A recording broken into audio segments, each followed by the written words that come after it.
উনি একজন মুমিন বান্দা, উনি একজন মুত্তাকিন বান্দা। এইভাবে বাবা 4 রাকাত নামাজ আপনার কমপ্লিট করেছে, সালাম ফিরিয়েছে। সালাম ফিরানোর পরে যেন বাবা মুসল্লির দিকে তাকিয়ে বসেছে। এরা দুইজন বলছে, হুজুর গো, আপনাকে নামাজ পড়ানোর জন্য সুযোগটা দিলাম, কিন্তু আসলে নামাজ তো কাজা হয়ে গেল। মাগরিবের নামাজ পর্যন্ত কাজা হয়ে গেছে। এতক্ষণ পর্যন্ত এতক্ষণ ধরে কি কেউ নামাজ পড়ায়? বলতেছে, শোনো রে, আমার নামাজে কি তোমাদের ব্যাঘাত ঘটেছে? বলে, হ্যাঁ ব্যাঘাত ঘটেছে। কি হয়েছে? বলে, আসরের জামাতের টাইম পার হয়ে গেছে, মাগরিবের জামাতের টাইম পার হয়ে গেছে, এতে কি নামাজ হবে? আল্লাহ কি নামাজ কবুল করবে? ওই বান্দা বলতেছে, শোনো গো, তোমাদের নামাজ আল্লাহর দরবারে কবুল হয়েছে কিনা জানি না, কিন্তু আমার নামাজ গ্যারান্টি সহকারে আল্লাহর দরবারে কবুল হয়েছে। জোরে বলেন সুবহানাল্লাহ। একবার দেখে আপনার মুআজিজা ভাগবতী খাদিজা, আর দেখে আপনার মুআজিজা ভাগবতী খাদিজা, সপে দিল নবী আজীবন আর মরণ। আল্লাহর নবী নূরে নবী গো, আপনি নবী আমার আজীবনের জীবন, আপনি আমার জীবন সাথী, আপনি আমার জীবন সাথী, অন্ধকার কবরের বাতি, আপনি নবী আমার নির্জনের একজন। আল্লাহর নবী নূরে নবী গো, আপনি নবী আমার জীবনের জীবন। থাকিতে একাবার মিনার পরে দিয়ে যায় অমর পৃথিবীর সন্ধান, এ জগৎ মাঝারে এসে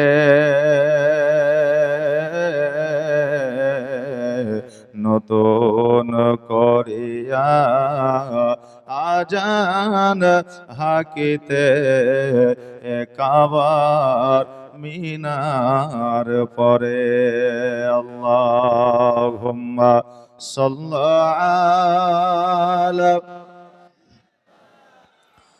মাওলানা মুহাম্মাদ ওয়া আলা আলি সাইয়্যিদিনা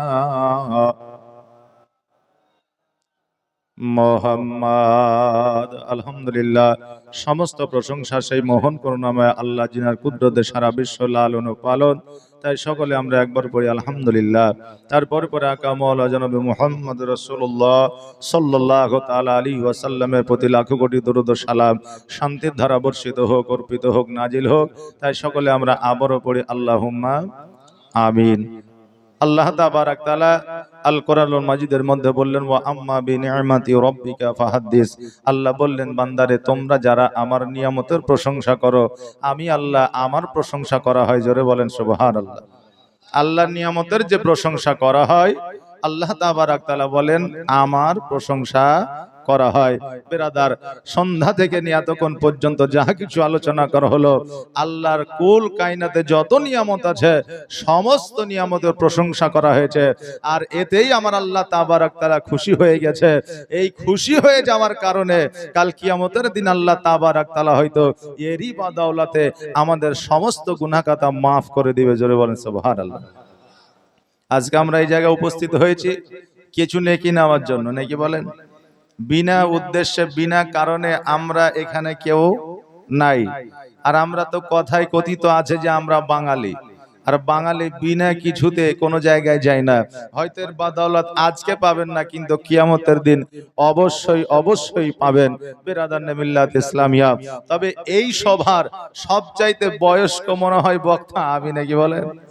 যে শেষে যে বক্তা আসে সে মোটামুটি বয়স্কই হয়। তবে বিভিন্ন জায়গাতে শেষে আমি অনেক জায়গাতে পেয়ে যাই যে শেষে আপনি থাকেন, শেষে আপনি চালিয়ে দিবেন যতক্ষণ চলবে, বুঝলেন? তা যাই হোক বাবাজি, আমাকে অনেকেই এখানে চেনেন, আবার অনেকে চেনেন না। তো আজকে আমরা এখানে এসেছি, আমরা যখন যাব কিছু নিয়ে যাব। আল্লাহ যেন সে তৌফিক দান করেন, সকলে বলে আমিন সুম্মা আমিন। আল্লাহ তাবারাক তাআলা যে বান্দাকে পৃথিবীর মধ্যে পাঠিয়েছেন, বান্দাদের দেখে কেউ কোনোদিন বুঝতে পারেনি যে এই মানুষটা কেমন। জি, আপনি দোকানে যাবেন, বাজারে যাবেন, এসি নিবেন, ফ্রিজ নিবেন, টিভি নিবেন, যাই নিবেন তাই নিবেন, তার ওয়ারেন্টি আছে, গ্যারেন্টি আছে, দেখবেন, নাড়বেন, ভালো না মন্দ, টোটা আছে না ফাটা আছে, দাগ আছে না নাই। কিন্তু একটা মানুষকে 40 বছর 60 বছর ধরে আপনি নিয়ে চলছেন, বন্ধুত্ব রেখেছেন, স্ত্রী স্বামী সম্পর্ক আছে, কিন্তু এমন একটা সময় আসবে হঠাৎ করে আপনাকে ধোকা দিয়ে দিবে। আরে আমি যদি স্বপ্নেও জানতে পারতাম এর সঙ্গে বন্ধুত্ব আমি করতাম না, কিন্তু ওই রকম জানা শোনার সিস্টেমই তো আমার আল্লাহ দেয় নাই। আল্লাহ তাবারাক তাআলা আমাদের মধ্যে এমন একটা মানুষত্ব দিয়েছে আমরা ভালো মন্দ নিজেরাই বিচার করতে পারি।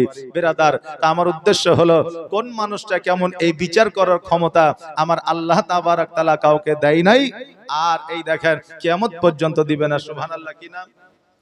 এই দেখেন হাজী সাহেব, গোবরা বাড়ি, ওনাদের ওখানে আমি প্রায় 4-5 বছর থেকে জীবনী করে। সুবহানাল্লাহ। এখানে জানি না ওনার কে আছে। হাজী সাহেব 500 টাকা দান করেছে। আল্লাহ যেন দানকে কবুল করেন, সকলে বলে আমিন সুম্মা আমিন।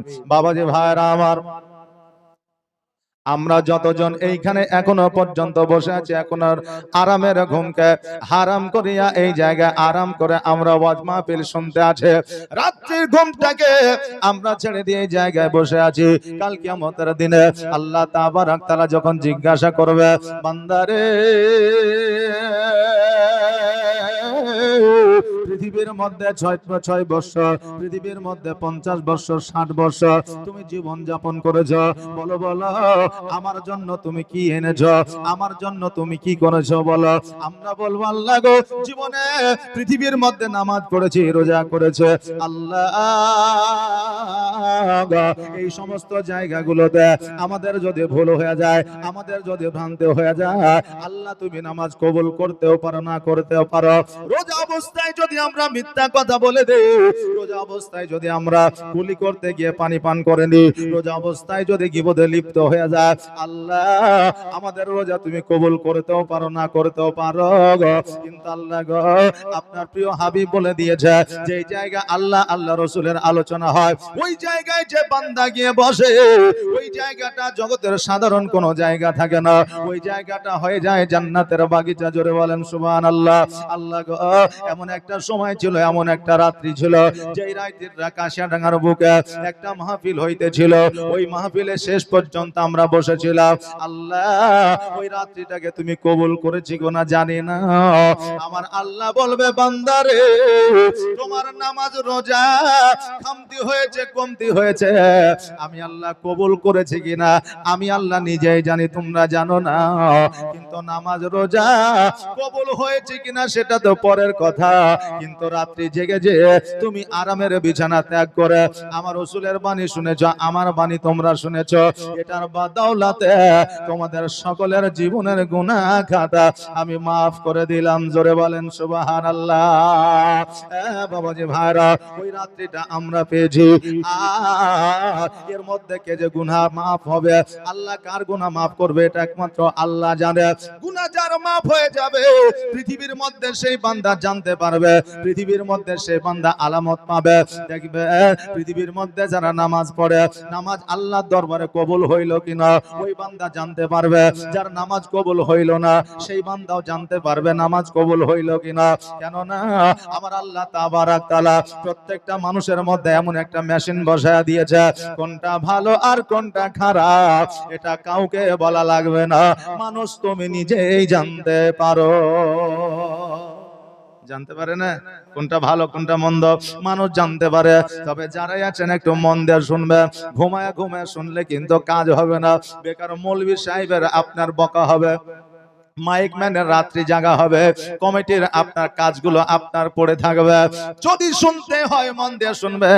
জুম্মার দিনে মৌলভী সাহেব ইমাম সাহেব ওয়াজ করে, সাধারণ পাবলিক শুনে না, ঘুমায়। অনেকে আছে না নাই ভাই, জুম্মার দিনে ঘুমায়। এখন বাপ বেটা একসাথে নামাজ পড়তে গেছে জুম্মার দিনে, যাওয়ার পরে বাপ বেটা পাশাপাশি বসেছে, মৌলভী সাহেব ওয়াজ শুরু করেছে, 25 বছর হইলে পারে তোমার সন্তানের বিয়ে দিয়ে দাও। এখন 25 বছরের সন্তান দেখছে, হায় রে এতদিনে মৌলভী সাহেব ওয়াজ শুরু করেছে। মানে ওর বিয়ে ওর বাপ দেয়নি, কথা বুঝলেন না? তো মৌলভী সাহেব এতদিনে ওয়াজ শুরু করেছে, আজকের ওয়াজটা যদি কাজে লাগে তো লাগবে। এখন আধ ঘন্টা ওয়াজ করার পরে যখন খুতবাই যাবে, তো এখন বেটা চিন্তা করছে যে তাহলে বাপের দিকে একবার তাকিয়ে দেখি, বাপের যদি মিচকি হাসি থাকে জানবো বাড়িতে যে কাম হয়ে যাবে, বউ দেখা দেখি শুরু হবে। আর বাপের মুখটা যদি বেজার থাকে তাহলে কাম আমার হবে না। আগের লোকের কথা আছে, মানুষের মুখ দেখলে দেশের বার্তা পাওয়া যায় নাকি বলে। তো এবার বাপের দিকে তাকিয়ে দেখছে, তো বাপ চোখ দুইটা বন্ধ করে ঘুমাইছে, ওয়াজ শুনেনি। আচ্ছা বলেন ওর কাজ হইলো? হয়নি। ওই রকম যদি আমরা মৌলভী সাহেব ওয়াজ করবে আমরা বসে বসে যদি শুনি, তবে আমাদের কাজ আসবার, যদি ঘুমায় কাজ আসবে না। বাবারে, একজন নামাজ পড়বে বসে আছে, চিন্তা করে আল্লাহ গো, জামাতে নামাজ পড়লে আমাদের সব বেশি, জামাতে নামাজ পড়লে আমাদের নেকি বেশি। অতএব একাই তো জামাত করা সম্ভব নয়, একাই জামাত হবে না। এবার চিন্তা করে আরো দুইজন ব্যক্তি যদি আসে, আল্লাহ আমার খুব ভালো হবে। হঠাৎ করে দেখছে আর একজন মানুষ এসে হাজির হয়ে যায়, দুইজনের চিন্তায় চিন্তিত আরো একজন পাইবো কিনা। দুইজনে বসে আছে আসরের নামাজ পড়বে। আমার দয়ার নবী মুস্তাফা সাল্লাল্লাহু তাআলা আলাইহি ওয়াসাল্লাম বলেছে, আসরের নামাজ আর ফজরের নামাজটা হচ্ছে সবচাইতে গুরুত্ব বেশি। আসরের নামাজ আর ফজরের নামাজ যেন কাজা না হয়। জানা মতে, জ্ঞান থাকা মতে দুইজনে চিন্তা করে আরেকজন কোথায় পাওয়া যাবে। হঠাৎ করে দেখছে যেন একজন পাগলের ন্যায়, মাথার চুলগুলো তার আঁচড়ানো না, শরীরে ভালো পোশাক না, নামি দামি খুশবু না, মাথার উপরে আপনার লকড়ি নিয়ে রাস্তা দিয়ে চলে আসছে। এবার ওই দুইজন বান্দা বলছে, হায় রে, আজকে আসরের নামাজটা কাজা হয়ে যাচ্ছে, বলো বলো তুমি কি নামাজ পড়বে না?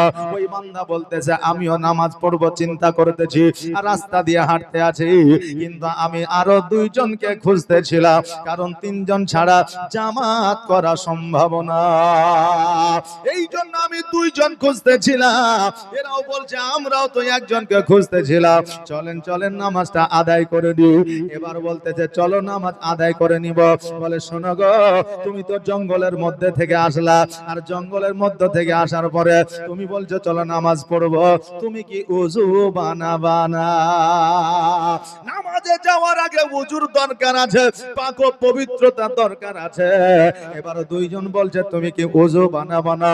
ওই পাগল ব্যক্তি বলতেছে, যার মাথায় চুল নাই, যার মাথা আঁচড়ানো নাই, যার গায়ে খুশবু নাই, যার পোশাকটা পরিষ্কার পরিচ্ছন্ন নয়, ওই বান্দা বলতেছে, শোনো তোমরা কি জানো না, জানো না যারা মুমিন হয়, মুত্তাকিন হয়, সলিহিন হয়, যারা মুসলমান হয়, তারা কখনো বিনা ওযুতে চলাফেরা করে না। আহারে, তারা দুইজন চিন্তা করলো, হায়রে, এই চিন্তা ভাবনা তো আমাদের মধ্যে না। আমরা তো মুসলমান, আমরা তো 5 ওয়াক্ত নামাজ পড়ি, কিন্তু নামাজের আগে ওযু বানাই, শোয়ার সময় ওযু বানাই না, চলার পথে ওযু বানাই না, কাজকর্মে ওযু বানাই না।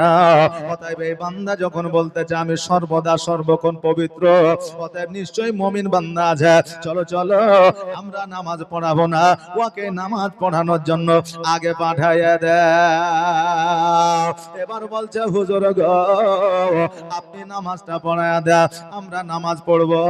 এবার বলছে না না না, তোমরা নামাজ পড়াও, আমি তোমাদের পেছনে নামাজ পড়বো।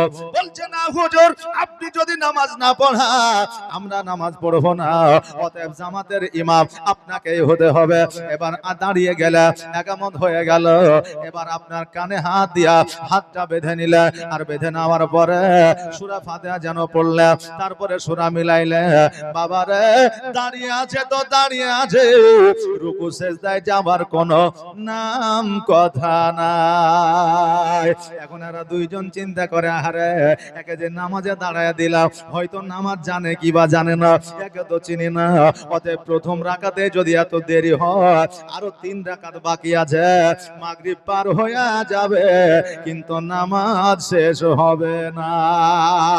এরা মনে মনে চিন্তা করে, আল্লাহ গো, এমন একজনকে নামাজ পড়ার দায়িত্ব দিলাম, আসরের নামাজ তো কাজা হবেই হবে, মাগরিবের নামাজটাও কাজা হয়ে যাবে, একে অপরকে যেন বাবা হাতের হুড়া দেয়, নামাজটাও কিন্তু ছাড়তে পারে না, আবার নামাজের নিয়ত ভঙ্গ করতে পারে না। এবার অনেকক্ষণ পরে বাবা রুকু সেজদায় গেল, এরা মনে মনে ভাবছে এবার কাজ হয়ে যায়। এবার রুকু সেজদায় যাওয়ার পরে পড়তেছে সুবহান রাব্বিয়াল আযীম, পড়তে আছে রুকু সেজদায় আপনার থেকে গিয়ে এদের মাজা লেগে গেছে। বলে এত তাড়াতাড়ি নামাজ কমপ্লিট করার জন্য বলেছিলাম, কিন্তু এত দেরি কেন করে? অনেকক্ষণ পরে রুকু সেজদা থেকে উঠলে, তারপরে আপনার সেজদায় গেলে, আবার দেরি করলে, চিন্তা করে হয়তো নামাজ জানে না, এই জন্য এত দেরি করে। এরা মাঝে মধ্যে আপনার সিজদাটা উঠায় একবার তাকায়া দেখে আসলে আছে না নাই, মারা গেছে নাকি, এইরকম খবরটা নেওয়ার জন্য। এইরকম ঘটনা বহু ঘটেছে রে বাবা। মক্কা থেকে মদিনা থেকে হজ করে ভাই বাড়িতে এসেছে, হাজী সাহেবকে দেখলে সালাম দেয়। তার ভাই বলছে শোনো গো ও গ্রামবাসীরা, আমার ভাই হজ করেছে, আমার ভাই যতটা জমি পেয়েছে ভাগে আমিও ততটা পেয়েছি, আমার ভাই যতটা গাড়ি বাড়ি পেয়েছে আমিও ততটা গাড়ি বাড়ি পেয়েছি, কিন্তু আজকে ভাইকে দেখলে সালাম দেয়, আমাকে দেখলে কেন সালাম দেয় না? বুঝে খেপার বেটা খেপা, তোর ভাইকে সালাম দেয় না, আসলে তোর ভাই হাজী যে পোশাকটা পরে আছে ওই পোশাকটাকে তারা সম্মান দেয়। বলে তাই নাকি? বলে হ্যাঁ। পরের দিন পাঞ্জাবি পরে আসরের পরে বার হয়ে গেছে, যেই দেখে আসসালামু আলাইকুম, যেই দেখে আসসালামু আলাইকুম, কিন্তু মাগরিবের নামাজ সম্পর্কে তার অভিজ্ঞতা নাই। এবার আজান হয়েছে, বলে এই নামাজ পড়বে না, জুব্বা পাগড়ি পিঁধে নিয়েছ? বলে হ্যাঁ নামাজে যাইতে হবে। মাগরিবে মসজিদে ঢুকেছে, যাওয়ার পরে আসলে তার কপাল দেখেন যে ওই মসজিদে ইমাম ছুটিতে বাড়িতে আছে। এখন চিন্তা করছে যে নামাজকে পড়াবে, এত বড় জুব্বা পিঁধে আছে, পাগড়ি পিঁধে আছে, একই আগে না। বলছে ভাই আমি যাবো না, তুমি যাও তো, ঠেলে ঠেলে আগে দিয়ে দিয়েছে। এখন কোন রকম ভাবে সূরা ফাতিহা পড়ে সূরা নাস পড়ে নিয়েছে, রুকু সেজদায় যায় সেজদায় চলে গেছে। এখনো দেখছে হায় রে, নাসের পরে তার সূরা নাই, এখন দ্বিতীয় রেখাতে কি পড়বো আর কেমন করে নামাজ পড়বো তাও জানি না। এখন সেজদায় পড়ে চিন্তা করে ও ভাইবা দেখছে পালাবার সুযোগ এর চাইতে বড় আর নাই। এখন লুক করে উঠে তাকিয়ে দেখছে যে সবাই সেজদায় আছে, ও চুপি চুপি পালিয়ে গেছে। এখন যারা জুয়ান তরু তাজা তরুণ আছে দেখবেন, তারা দেখছে হ্যাঁ রে এতক্ষণ সেজদা থেকে উঠছে না, তাকিয়ে দেখছে ইমামই নেই, মুসল্লিরা উঠো, ইমামই তো নাই, তাই নাকি? তাকিয়ে দেখছে আসলে নাই। যদি এই রকম হয় রে বাবা, ইমামতি করতে করতে পালায়া যাবে, কিন্তু ও তো আসলে নাদান নয়, মূর্খ নয়, একেবারে যেন আপনার পাগল নয়। উনি একজন মুমিন বান্দা, উনি একজন মুত্তাকিন বান্দা। এইভাবে বাবা 4 রাকাত নামাজ আপনার কমপ্লিট করেছে, সালাম ফিরিয়েছে। সালাম ফিরানোর পরে যেন বাবা মুসল্লির দিকে তাকিয়ে বসেছে। এরা দুইজন বলছে হুজুর গো, আপনাকে নামাজ পড়ানোর জন্য সুযোগটা দিলাম, কিন্তু আসলে নামাজ তো কাজা হয়ে গেল, মাগরিবের নামাজ পর্যন্ত কাজা হয়ে গেছে, এতক্ষণ পর্যন্ত এতক্ষণ ধরে কি কেউ নামাজ পড়া? বলতে যে শোনো রে, আমার নামাজে কি তোমাদের ব্যাঘাত ঘটেছে? বলে হ্যাঁ ব্যাঘাত ঘটেছে। কি হয়েছে? বলে আসরের জামাতের টাইম পার হয়ে গেছে, মাগরিবের জামাতের টাইম পার হয়ে গেছে, এতে কি নামাজ হবে? আল্লাহ কি নামাজ কবুল করবে? ওই বান্দা বলতেছে শোনো গো, তোমাদের নামাজ আল্লাহর দরবারে কবুল হয়েছে কিনা জানি না, কিন্তু আমার নামাজ গ্যারান্টি সহকারে আল্লাহর দরবারে কবুল হয়েছে। জোরে বলেন সুবহানাল্লাহ। একবার আওয়াজ দিয়ে বলেন নারে তাকবীর, নারে রিসালাত, সুবহানাল্লাহ। ওই বান্দা বলতেছে আমার গ্যারান্টি সহকারে আল্লাহর দরবারে নামাজ কবুল হয়ে গেছে। বলে কি করে নামাজ কবুল হয়? আসরের জামাতের টাইম পার হয়ে গেছে, মাগরিবের জামাতের টাইম পার হয়ে গেছে। এবার ওই বান্দা বলতেছে শোনো, তোমরা কি পাগল হয়েছ? একবার আকাশের দিকে তাকায়া দেখো। ওই বান্দা যখন আকাশের দিকে তাকায়া দেখে, আপনার আসরের নামাজ যেই অবস্থায় পড়া শুরু করেছিলেন, যে জায়গায় সূর্যটা ছিল, তাকিয়া দেখে সূর্যটা ওই জায়গাতে আছে, একটা আঙ্গুল এদিকেও যায় নাই ওই দিকেও যায় নাই। জোরে বলেন সুবহানাল্লাহ। চিন্তা করে আমাদের নামাজ তো হয়ে গেছে, কিন্তু এটা কি করে সম্ভব? এবার বলতেছে হুজুর গো, আমরা আপনাদের চিনতে পারি না। বলেন বলেন আপনার পরিচয়টা কি, আপনার নামটা কি? নিশ্চয়ই আপনি আল্লাহর মুমিন বান্দা। ওই বান্দা বলতেছে শোনো রে, আমি আর অন্য কেউ নয়, আমার নাম হলো হযরত ওসমান হারুনি রহমাতুল্লাহ আলাইহি। জোরে বলেন সুবহানাল্লাহ। এই জন্য বাবা পোশাক আশাক দেখে, দাড়ি টুপি দেখে, জুব্বা দেখে চেনা যায় না আসলে আল্লাহর নৈকট্য কতটা লাভ করে যায়। পৃথিবীর মানুষকে দেখে বোঝা যায় না আসলে আল্লাহর নৈকট্য কতটা লাভ করে যায়। বাবারে, সালেউদ্দিন নামে একজন বান্দা প্রতি বছর হজে যায়। মানুষ মনে করে আহারে এই বান্দা হজে যায়, কত না ভালো মানুষ, কত না সুন্দর মানুষ, প্রতি বছর টাকা খরচ করে, এর চাইতে দানিশীল বান্দা আর কেউ নাই। মানুষ এই রকম চিন্তা ভাবনা করে, কিন্তু বাবা ওই সালেউদ্দিন কে ছিল? মক্কা নগরের একজন আল্লাহর বান্দা ছিল। মদিনার ইমাম ওই সালেউদ্দিনের আপনার ইতিহাস লিখেছিলেন। এবার ওই সালেউদ্দিনকে জিজ্ঞাসা করে, মদিনার ইমাম তুমি যে প্রতি বছর মদিনায় হজ করতে আসো, কিন্তু তোমার তো কোন বছরের হজ আল্লাহর দরবারে কবুল হয় না। বলছে কেমন করে জানলে? বলে আল্লাহ যার ইবাদত কবুল করে তার চেহারায় নুরানি চেহারা থাকে, আল্লাহর যে ইবাদত কবুল করে তার মুখে নুরানি হাসি থাকে। আল্লাহ যার ইবাদত কবুল করে আল্লাহ তাকে পরীক্ষা করার জন্য কত না বালা মুসিবতে রাখে। সালেউদ্দিন দুই চোখের পানি ছেড়ে দিয়ে বলে, শোনেন গো, আমি প্রতি বছর হজ করতে আসি এটা ঠিকই, কিন্তু আমি গুনাহ মাফ চাওয়ার জন্য রাসূলুল্লাহর ওসিলায়, কিন্তু গ্রামের মানুষ, শহরের মানুষ মনে করে আমি টাকা খরচ করে হজের উদ্দেশ্যে আছি, আমি বড় নেক বান্দা, কিন্তু আল্লাহর এখনো পর্যন্ত নৈকট্য লাভ করতে পারি না।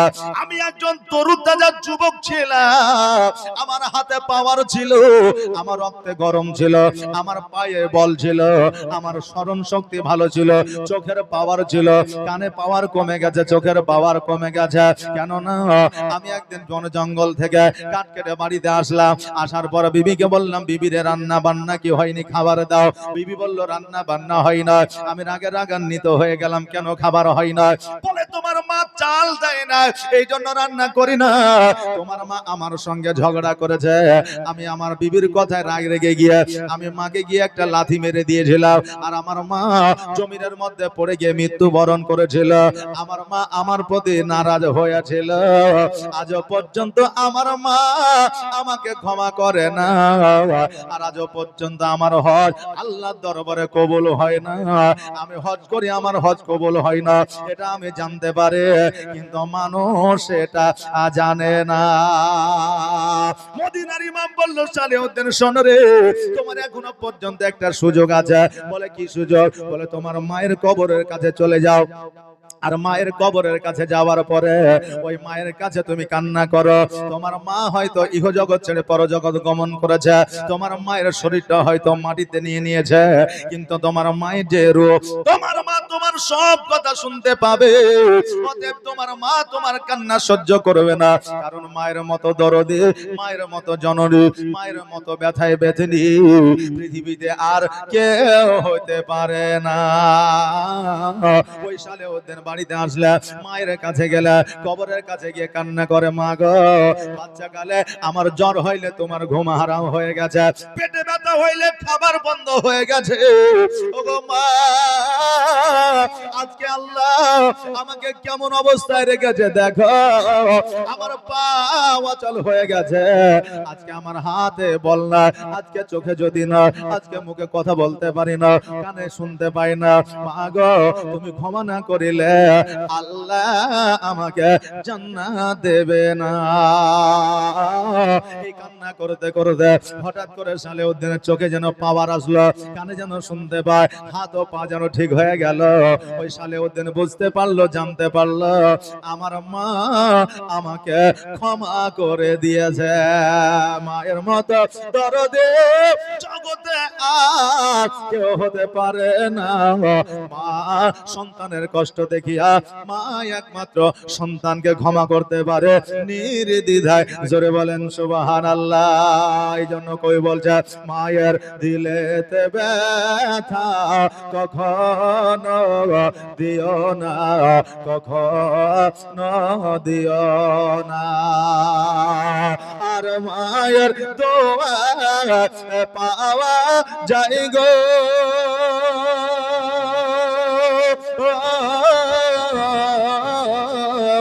আর মায়ের দোয়া পাওয়া যায় গো জান্নাতের ঠিকানা। মায়ের দিলেতে ব্যথা কখনো দিও না, কখনো দিও না। দেখো দুঃখে দুঃখিনী রবে আর ছেলের খুশির তরে মামরতে রাজি হবে। আর জীবন দিলে শোধ হবে না,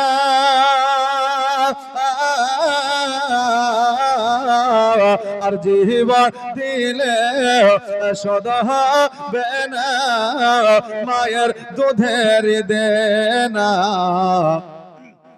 মায়ের দিলেতে ব্যথা কখনো দিও না, কখনো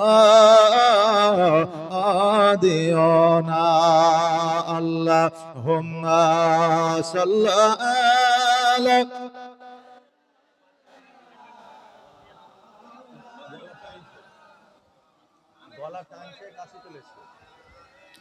সাইয়্যিদিনা মাওলানা মুহাম্মদ।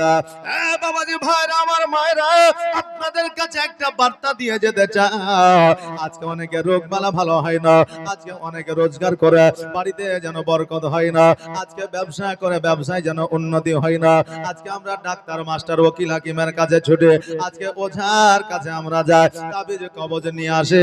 কিন্তু বাবারে আজকে আপনাদের একটা বার্তা দিয়ে যায়, যদি আপনার ব্যবসায় উন্নতি না হয়, যদি আপনার রোজগারে বরকত না হয়, যদি আপনার বালা মুসিবত দূর না হয়, কারো কাছে যাওয়া লাগবে না। আপনার পিতা মাতা যদি থাকে, ওই মায়ের আঁচলখানা ধরে, বাপের হাতখানা ধরে বলেন, আব্বা গো, মা গো, আজকে আমার ব্যবসায় উন্নতি না, একটু দোয়া করে দাও। খোদার কসম করে বলি, ওই মা বাবা যদি সন্তানের জন্য খাস দিয়ে দোয়া করে দেয়, ওই সন্তানের সকল বাধা বিপদ দূর হয়ে যাবে। কারণ একমাত্র আল্লাহ তাবারাক তাআলা একজনের দোয়া কারেন্টের মতো কবুল করে, সেটা হলো আপনার আমার মা। জোরে বলুন সুবহানাল্লাহ। বাবা, আমরা মুসলমান ঘরের সন্তান, বাড়িতে বাপ মা আছে, বাপ মার উপরে আমাদের বিশ্বাস থাকে না, বাপ মার প্রতি আমাদের আস্থা থাকে না। আজকে বাপ মায়ের কাছে আমরা দোয়া চাই না। বাপ মার দোয়ার কি কাজে লাগবে? আব্বাল থেকে নিয়ে এখন পর্যন্ত ইতিহাসের পাতা খুলে দেখা, জীবনে যে পপুলারিটি অর্জন করেছে, জীবনে যে আপনার তারাক্কি করেছে, জীবনে যে আল্লাহর ওলি হয়েছে, জীবনে যে আল্লাহর পয়গম্বর হয়ে জগতের মধ্যে এসেছে, আজকে তিনাদের ইতিহাস পড়ে দেখা, পিতা মাতার দোয়া ছাড়া কোনোদিন তারা পপুলারিটি অর্জন করতে পারে না, কিয়ামত পর্যন্ত পারবে না। আর আজকে আমাদের ঘরের যুবক ছেলেরা মা বাবাকে গিয়ে কষ্টের কথা, দুঃখের কথা বলে না। যেমন কালী পূজার রাত্রি চলে আসে, অমনি জুয়ার আড্ডায় গিয়ে হাজির হয়ে যায়, যে আজকে জুয়া খেলে যদি আমরা রোজগার করতে পারি, সারা বছর আমাদের বাড়িতে ঘরে মানুষ থাকবে না, টাকার গাদি পড়ে থাকবে। জোরে বলেন নাউজুবিল্লাহ। এরকম চিন্তা ভাবনার লোক আছে না নাই? যে আছে। তারা মনে করে এই রাত্রিটায় যদি আমরা কিছু চুরি করতে পারি, আর যদি ধরা না পড়ে, তবে আমাদের ভাগ্যের দুয়ার খুলে যাবে। অনেক মুসলমান ঘরের ছেলেরা এই গল্প করে, অনেকেই বলে আজকে লটারি যদি কাটি, লটারি কাটার পরে যদি লটারিতে বেঁধে যায়, সারা বছর আমার পয়সা আমার ঘরে আসবে, এইটার প্রতি তারা আস্থা এবং বিশ্বাস রাখে। জুয়ার উপরে তারা বিশ্বাস রাখে, যেটা শরীয়তে কোন রকম প্রাধান্য দেয় না। চুরি করা হলো হারাম, জুয়া খেলা হলো হারাম, লটারি কাটা হলো হারাম, মদ্যপান করা হলো হারাম। এই হারামগুলো মুসলমানের যুবকেরা অনেকেই আপনার গোছে নিয়েছে। আজকে কালী পূজার রাত্রে আমাদের ভাগ্য পাল্টিয়ে দিবে। আরে যুবকেরা, আজকে কেন কিয়ামত পর্যন্ত তুমি যদি চেষ্টা করো, মা বাবার দোয়া ছাড়া, নবীর প্রেম ছাড়া তোমার কোনদিন বালা মুসিবত দূর করা সম্ভব হবে না। যেই নবী মুস্তাফা সাল্লাল্লাহু তাআলা আলাইহি ওয়াসাল্লাম 6 বছর বয়সে একটা নয় দুইটা নয় পাঁচটা নয় দশটা নয় 60টা নয় 100টা নয় 313টা মূর্তি পূজা আমার নবীর কদমের তলে পড়ে গিয়েছিল 6 বছর বয়সে। আজকে ওই মূর্তি পূজার উপরে কেমন করে আস্থা এবং বিশ্বাস রাখতে পারো? যেই পাথরে আগের যুগে মানুষেরা পূজা করেছে পাথরকে, ওই পাথরকে আমার নবী কথা বলিয়েছে। আজকে ওই পাথরের উপরে কেমন করে আস্থা রাখতে পারো? যেই নবী মুস্তাফা সাল্লাল্লাহু তাআলা আলাইহি ওয়াসাল্লাম নারীদের হাট বন্ধ করে দিয়েছে, নারীদের মেলা বন্ধ করে দিয়েছে, নারীদের বেপরদায় থাকা বন্ধ করে দিয়েছে। আজকে আমরা যুবক মুসলমান আজকে একজন নারী একজন মহিলার প্রতি খারাপ দৃষ্টিতে কেমন করে তাকাতে পারি? কারণ আমাদের নবীর আদর্শ এখনো পর্যন্ত আমাদের মধ্যে আসে না, এখনো পর্যন্ত নবীর আদর্শকে আমরা মানিয়ে গুছিয়ে নিতে পারি না। আমার নবী মুস্তাফা সাল্লাল্লাহু তাআলা আলাইহি ওয়াসাল্লাম মা হালিমাতুস সাদিয়া রাদিয়াল্লাহু তাআলা আনহার সঙ্গে আপনার তাইফ থেকে যখন মক্কায় ফিরে যাচ্ছে একটা ঘর দেখতে পাইলেন মরুভূমির উপরে। হালিমা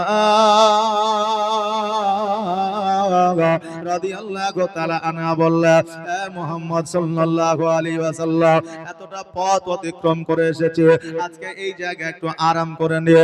আমার নবী বলে, মা গো, আপনার যদি আরামের দরকার হয় প্রয়োজন হয় আপনি আরাম করেন, বিশ্রাম করেন, আমিও আপনার পাশে বসে আঁচলখানা ধরিয়া আরাম করব। হালিমাতুস সাদিয়া রাদিয়াল্লাহু তাআলা আনহা বাবলা গাছের নিচে বসে যেন আরাম করতে আছে, চোখটা বন্ধ করেছে। আর যেমনই চোখটা বন্ধ করা অমনি যেন একটু নিদ্রা চলে এসেছে। আর আমার নবীজি দূর থেকে লক্ষ্য করে দেখছে যেন এই মরুভূমির উপরে বাড়ি নাই, ঘর নাই, টিউবওয়েল নাই, কোনো আলো নাই, কোনো আপনার কোন রকমের আপনার থাকার মতো জায়গা নাই। অতএব একটা পাকা ঘর দেখা যায়, না জানি এই ঘরের মধ্যে কি আছে।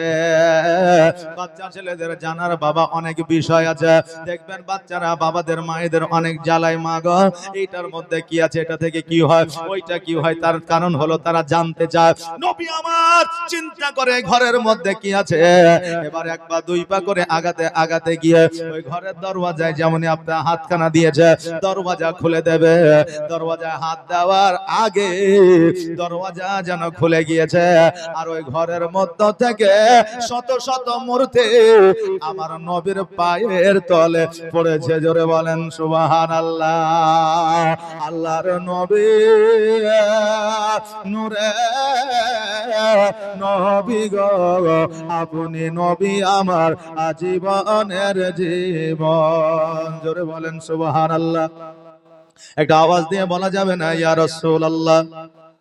আর একটু আস্তে বলা যাবে না ইয়া রাসূলুল্লাহ? জাযাকাল্লাহ, মাশাআল্লাহ। এখনো পর্যন্ত যে কোটায় আছে একবার ছাক্কা আছে নাকি বলে, একবারে অলসতা নাই। যাদের অলসতা ছিল তারা কেটে বেরিয়েছে নাকি, কেউ বিড়ি খাওয়ার নাম করে চলে গেছে, কেউ পেশাব ভিড়ার নাম করে চলে এসেছে। যারা যাবার তারা যাবে, আর যারা থাকার তারা থেকে যাবে। যদি থাকে নসিবে আপনা আপনি আসিবে, নাকি বলে? নসিবে থাকলে নিজে নিজে আসবে। বাবাজি ভাইরা, আমাদের মধ্যে ঈমান, আমাদের মধ্যে জাজবান আপনার তাজা রাখতে হবে। বাবারে, আমার নবী মুস্তাফা সাল্লাল্লাহু তাআলা আলাইহি ওয়াসাল্লাম এর পদতলে যেন শত শত মূর্তি আপনার পদতলে পড়ে গিয়েছে। আর দেখে আপনার মুজিজা ভাগবতী খাদিজা, আর দেখে আপনার মুজিজা ভাগবতী খাদিজা, সপে দিল নবী আজীবন আর মরণ। আল্লাহর নবী নূরে নবী গো, আপনি নবী আমার আজীবনের জীবন। আপনি আমার জীবন সাথী, আপনি আমার জীবন সাথী। অন্ধকার কবরের বাতি আপনি নবী আমার নির্জনের একজন। আল্লাহর নবী নূরে নবী গো, আপনি নবী আমার জীবনের জীবন। বাবাজি ভাইরা, আমার নবী মুস্তাফা যেন দ্বন্দ্ব ঈমান হয়ে দাঁড়িয়ে আছে। মূর্তিগুলো যখন ভেঙে ভেঙে পড়ে গেছে, ওই পূজারী একজন ছিল, ওই পুরোহিত ওই জায়গায় মন্দিরে ছিল।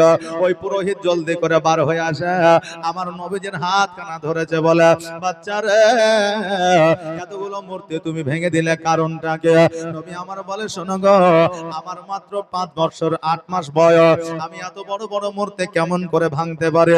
আমি এত বড় মূর্তি ভাঙে না, দরওয়াজায় এসে দাঁড়িয়েছি, মূর্তি নিজে নিজে ভেঙে পড়েছে। ওই পুরোহিত বলতেছে, আমি জানতে পারছি, বুঝতে পারছি তোমার দ্বারা এত বড় মূর্তি ভাঙা সম্ভব নয়, কিন্তু এই জায়গায় কোনো মানুষও দেখা যায় না, ঝড় নাই, বাতাসও না, কোন রকমের ফাঁড়ি না, আমি মানুষজনকে কি জবাব দেব? আমার প্রতি জুলুম হবে, আমার উপরে অত্যাচার হবে, আমাকে জবাবদিহি করতে হবে। এই জন্য বাচ্চারে, আমি আজকে তোমাকে বন্দী করে রাখবো, কেউ যদি জিজ্ঞাসা করে আমি তোমাকে দেখাইয়া দিব। বাবা, আপনি ছোট্ট থেকে বড় হয়েছেন, আমিও ছোট্ট থেকে বড় হয়েছি, কিন্তু এমন সময় আমরা পার করেছি যে নিজের দোষ না করিয়া দোষ নিজের ঘাড়ে নিতে হয়েছে, না হয়নি? হয়নি? হয়েছে। বাচ্চা বাচ্চা একসঙ্গে খেলছেন, 10টা 12টা, এখন তো মোবাইলে পাগল হয়ে গেছে, মার মার মার, ধর ধর ধর। কিন্তু আমাদের আমলে, আপনাদের আমলে এইসব ছিল না, ছিল না। 10টা 12টা ছেলে খেলাধুলা করেছে, একজন কাউকে একটা চড় মেরে পালিয়ে গেছে, যাকে চড় মেরেছে সে বাপকে ডাকতে গেছে, আর যে চড় মেরেছে সে পালিয়ে গেছে। এবার তার বাপ এসে এখানে যত ছেলে আছে তাকে বুকে চলে গেল। আসলে যারা মেরেছে তারা চলে গেছে, যারা মারেনি তারা বকা খাইলো, হয় কি হয় না? আপনার দোষ না, আমার পরেও দোষ না করার পরে অনেক সময় দোষ ঘাড়ে নিতে হয়। আমার নবী যে চিন্তা করে, আল্লাহ গো, আজকে পুরোহিত আমাকে নিয়ে যা, আল্লাহ যাওয়ার কাজটা হলো আমার, আর মান সম্মান বাজানোর দায়িত্বখানা হলো তোমার। জোরে বলেন সুবহানাল্লাহ। আহারে কত সুন্দর নাম, আমার নবীজের বিটের নামে নাম ফাতেমা খাতুন নামেতে বাচ্চা এখানে আসিয়া 300 টাকা দান দিল, ঈদগাহার লাগিয়া জানিয়াতে করে গেল, দানকে কবুল করো ওগো রহমান, সকলে বলেন আমিন। এবার আমার নবীজিকে এই দেখা বেনামে 1000 টাকা দান করেছে, জাযাকাল্লাহ, মাশাআল্লাহ, বারাকাল্লাহ, সুবহানাল্লাহ। আল্লাহ গো, তুমি 1000 টাকাকে তুমি কবুল করে নাও। নবীজিকে আমার একটা ঘরে বন্দী করে রাখলে। এই দিকে হালিমা তো সাদিয়া রাদিয়াল্লাহু তাআলা আনহা ঘুম থেকে ওঠার পরে ডান দিকে দেখে নবী নাই, বাম দিকে দেখে নবী না। হালিমা চমকে উঠে, আল্লাহ গো, নবী কোথায় গেল, কোথায় গেল? এবার কোটি কোটি পায় ওই ঘরের মধ্যে আসিয়া পুরোহিতকে বলতেছে, একটা নূরানীময় চেহারা বলা তুমি সন্তান দেখেছ? একটা ফুটফুটে সুন্দর চেহারাওয়ালা সন্তানকে তুমি দেখেছ? বলে, দেখেছি, আমি একটা সন্তানকে বন্দী করে রেখেছি, দেখো দেখো ওই সন্তানটি কিনা। এবার আমার হালিমাকে যখন দেখা দিয়েছে, হালিমা ছুটে গিয়ে আমার নবীজিকে জড়িয়ে ধরে বলতেছে, এটাই হলো আমার নবী। ও পুরোহিত, এই বাচ্চাকে কেন ধরেছ? বলে, মূর্তি ভেঙেছে। আমার নবীজিকে বলছে, মুহাম্মদ তুমি কি মূর্তিটা ভেঙেছো? বলে, না। হালিমা বলতেছে, পুরোহিত রে, আমার মুহাম্মদ যখন বলেছে ভাঙে না, সে ভাঙতে পারে না, কারণ হলো সে জীবনে কোনোদিন মিথ্যা বলে না, কিয়ামত পর্যন্ত বলবে না, আজ পর্যন্ত কেউ প্রমাণ করতে পারবে না। পুরোহিত বলল, না না না, ছাড়া যাবে না, ছাড়া যাবে না। এবার হালিমা বলতেছে, কাকুতি মিনতি করে এই বাচ্চাটাকে ছেড়ে দাও, যদি বাচ্চাটাকে না ছাড়ো আমি মক্কায় গিয়া আব্দুল মুত্তালিবকে জবাব দিতে পারবো না। পুরোহিত বলতে উদ্দেশ্যে কি নাম বললা? বলে আব্দুল মুত্তালিব। বলে তবে এই বাচ্চার বাপের নাম কি? আব্দুল্লাহ। বলে হ্যাঁ। বলে এর মায়ের নাম কি? আমিনা। বলে হ্যাঁ। সঙ্গে সঙ্গে ওই পুরোহিত আমার নবীজির পা খানা ধরিয়া বলতেছে, ইয়া রাসূলুল্লাহ, নবী গো, আমার বড় বেয়াদবি হয়ে গেছে, ক্ষমা করে দেন। কারণ হলো আপনি শেষ জামানার নবী, আপনি ইসলামের প্রচার ও প্রসার করবে। আমি তাওরাত ইনজিল জুবুর থেকে পড়েছিলাম, আর আমি এই চেষ্টায় ছিলাম নবীকে যেই দিনে পাবো সেই দিন আমি কালিমা পড়বো। ইয়া রাসূলুল্লাহ, দয়া করে আপনি আমাকে কালেমাটা পড়ায়া নেন। নবী আমার 5 বছর 8 মাস বয়স, মতান্তরে 6 বছর বয়সে ওই পুরোহিতকে কালেমা পড়িয়েছিলেন। এখন কোয়ালিফাইড পারসন মানুষ আমরা অনেকে আছে, আমরা জিজ্ঞাসা করতে পারি 6 বছর বয়সে নবী ইসলামের প্রচার প্রসার করেছিল, 6 বছর বয়সে কেমন করে কালেমার দাওয়াত দিতে পারে, 6 বছর পরে কেমন করে কালেমা পড়াইতে পারে? নবী আমার 6 বছর বয়সে কালেমার দাওয়াত দেয় নাই ঠিকই, কিন্তু আমার নবীজি কালমা পড়িয়েছেন। আমরা অনেকে ইতিহাসের পাতায় পড়েছি যে 40 বছর বয়সে নবী নবুয়ত প্রাপ্ত হয়েছে। ইতিহাস পড়িনি বাবা, পড়েছে 40 বছর বয়সে নবী নবুয়ত প্রাপ্ত হয়েছে। কিন্তু না না না, আমার নবী 40 বছর বয়সে নবুয়ত প্রাপ্ত হয় না। এটা বাবা জাল হাদিস, এটা হচ্ছে আলিয়া বোর্ডের হাদিস, এটা হচ্ছে বাবা ইতিহাসের কথা, কিন্তু শরীয়তের কথা নয়। কারণ নবী 40 বছর বয়সে নবুয়ত আপনার নবুয়ত প্রাপ্ত হয় না। পৃথিবী শুরু হওয়ার আগে আমার নবী নবী ছিলেন। জোরে বলেন সুবহানাল্লাহ। অতএব নবী 6 বছর বয়সে কেন? নবী যেই দিনে 12 রবিউল আউয়াল আপনার 570 খ্রিস্টাব্দে এই পৃথিবীর বুকে সোমবারের দিন শুভে সাদেকের সময় এসেছিলেন, আর আমার নবীজি সিজদায় পড়ে গিয়ে হাবলে উম্মতি উম্মতি বলে কেঁদেছিলেন। 6 বছর তো দূরের কথা, 40 বছর তো দূরের কথা, আমার নবী যেই দিন জগতে এসেছিলেন সেই দিন থেকে ইসলামের প্রচার ও প্রসার শুরু হয়ে গিয়েছিল। জোরে বলেন সুবহানাল্লাহ। নবী আমার কালেমা তাইয়ে পড়ে দিলে, এবার কালেমা পড়ে দেওয়ার পরে হালিমাকে নিয়ে মক্কায় যাবে। এবার ওই পুরোহিত বলতেছে, ইয়া রাসূলুল্লাহ, ইয়া হাবিবাল্লাহ, নবী গো, আজকে আপনার কালেমা আমি পড়েছে, জীবন আপনাকে দিয়েছে, প্রাণ আপনাকে দিয়েছে, জান আপনাকে দিয়েছে, যখন আমার প্রয়োজন হবে তখন আপনি আমাকে ডেকে নেবেন। আমার নবী বলে, শোনো, আমার যেই দিন বিপদ আসবে দুনিয়ার মধ্যে, কাফেরেরা যেই দিন আমাকে পাথর মারবে, কাফেরেরা যেই দিন ইসলাম প্রচারের জন্য আমার প্রতি জুলুম করবে, সেই দিন তুমি থাকবে না। কারণ হইল সেই দিন তোমার হায়াত থাকবে না। ওই পুরোহিত বলল, হুজুর গো, এই জন্যই তো আমি এখনই কালমা পড়ে নিলাম, যেন বেঈমান হয়ে মারা যেতে না হয়, মুনাফিক হয়ে মারা যেতে না হয়, বেধর্মিক হয়ে যেন মারা যেতে না হয়। নবী গো, জীবন যদি দিতে হয় আপনার কালেমা পড়ে দিব। জোরে বলেন সুবহানাল্লাহ। আমার নবী পাক সাল্লাল্লাহু আলাইহি সাল্লাম বললেন, ও পুরোহিত শোনো রে, আজকে যখন দরকার হবে আমি তোমাকে ডাকবো, তুমি ছুটে চলে আসবে। ওই পুরোহিত বলল, ইয়া রাসূলুল্লাহ, আপনি একবার আমাকে স্মরণ করবে, আমি চলে যাব। তখন টেলিফোনের যুগ ছিল না, মোবাইলের যুগ ছিল না, অন্তরের কানেকশন ছিল রে বাবা। কেউ বিপদে পড়লে জানতে পারতো, সন্তান বিপদে পড়লে মা জানতে পারতো, মা বিপদে পড়লে সন্তান জানতে পারতো।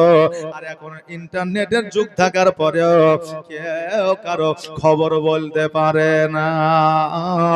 আমার নবী মুস্তাফা সাল্লাল্লাহু তাআলা আলাইহি ওয়াসাল্লাম কালেমা পড়লে বাবা মুসলমান হওয়া যায় না।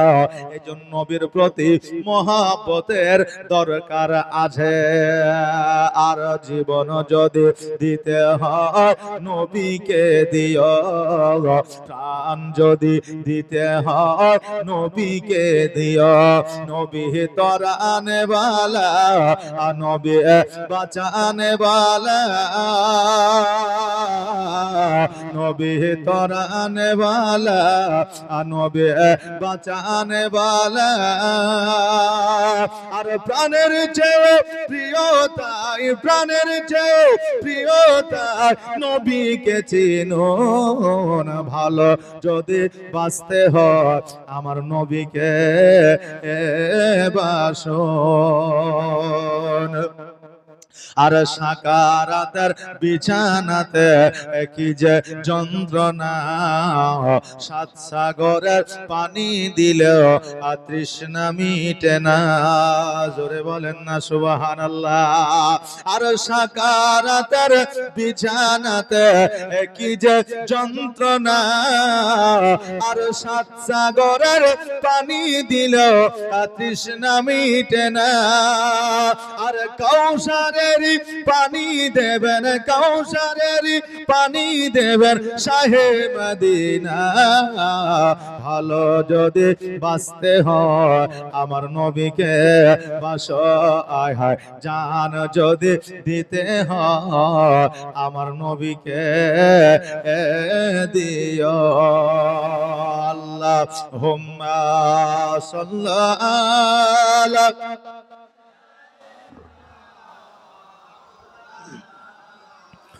মুহাম্মাদ ওয়া আলা আলি সাইয়্যিদিনা মুহাম্মাদ।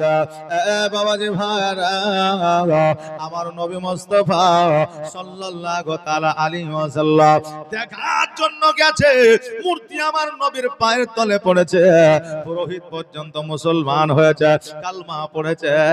আর আজকে আমরা মুসলমান ঘরে যুবকেরা কালী পুজো দেখার জন্য যায়, সরস্বতী পূজা দেখার জন্য যায়।